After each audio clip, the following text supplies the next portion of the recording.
Guys, last day na natin to. Sulitin na natin trip natin dito sa Norway.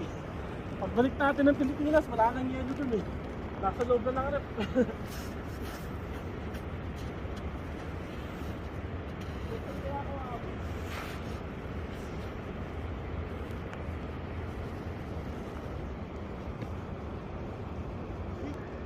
Ganda pala dito eh. Nakakatakot pabalik. Ayan o.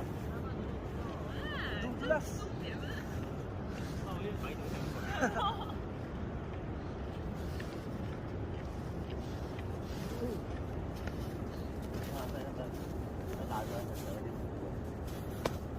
Yung pa ako, lalim ng libod oh. Kaya ka mo muna.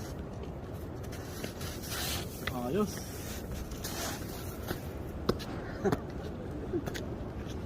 Success!